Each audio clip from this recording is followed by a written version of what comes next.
নমস্কার বন্ধুরা, আমি Mahua. Welcome to Mahua cookings.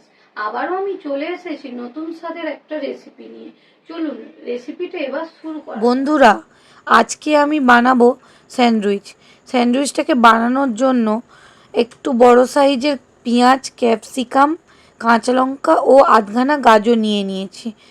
আপনারা যতটা পরিমাণ স্যান্ডউইচ বানাবেন সেই পরিমাণ সবজি নেবেন। এই স্যান্ডউইচটা বানানোর জন্য আমি 3টে কাঁচা ডিম জল গরম করে সেদ্ধ বসিয়ে দিয়েছি। ডিমগুলো সেদ্ধ হয়ে গেছে। ডিমগুলি থেকে আমি খোসাগুলোকে ছাড়িয়ে নিয়ে এবার ওই ডিমগুলোকে গ্রেটার দিয়ে গ্রেট করে নেব একটা একটা করে। এবার কুচিয়ে রাখা সবজিগুলোকেও ওর মধ্যে দিয়ে দেব। তারপর বড় চামচের 2 চামচ মেয়োনিজ, 2 চামচ কেচাপ ও হাফ চামচ গোলমরিচ আর হাফ চামচেরও একটু কম নুন দিয়ে ভালো করে সবজিগুলোর সাথে গ্রেট করা ডিমগুলোকে মিশিয়ে নেব। বন্ধুরা, এই স্যান্ডউইচটা যদি বাচ্চাদের টিফিনে দেন তাহলে আপনারা পেঁয়াজ ছাড়াই বানাতে পারেন। বন্ধুরা, এই টিফিনটা বাচ্চাদের কিন্তু খুবই পছন্দের। দিলে ওরা কিন্তু টিফিন বক্স খালিই নিয়ে আসবে। বন্ধুরা, আমার স্যান্ডউইচের জন্য পুর রেডি হয়ে গেছে। এবার একটা বেড নিয়ে সাইডে বাটার লাগিয়ে নেব আর তার উল্টো সাইডে 1 চামচ মেয়োনিজ ভালো করে স্প্রেড করে নিয়ে তারপর ওই পুরটাকেও ভালো করে চারিদিক স্প্রেড করে দিতে হবে।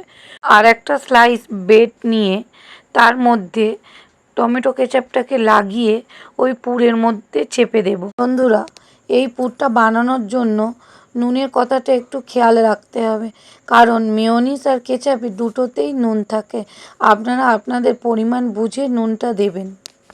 বন্ধুরা, আমার স্যান্ডউইচটা যদি ভালো লাগে প্লিজ লাইক, শেয়ার ও সাবস্ক্রাইব করে দেবে। আপনাদের একটা লাইক, শেয়ার আমাদের কাছে খুবই গুরুত্বপূর্ণ। শুধু বাচ্চারা নয়, বড়দেরও খেতে ভীষণ ভালো লাগবে। অল্প সময়ে ভালো ব্রেকফাস্ট খেতে গেলে এই স্যান্ডউইচটা বানিয়ে নিতে পারেন। আমার স্যান্ডউইচগুলো রেডি হয়ে গেছে। এবার গ্যাসে তাওয়া বসিয়ে তাওয়াটা একটু গরম করে নিয়ে গ্যাসের আঁচটাকে আস্তে করে দিয়ে একটু সময় নিয়ে ভেজে নিতে হবে। দেখুন বন্ধুরা, স্যান্ডউইচগুলো দেখতে যেমন হয়েছে খেতেও তেমন টেস্টি হয়েছে। ভালো খাবেন, সুস্থ থাকবেন।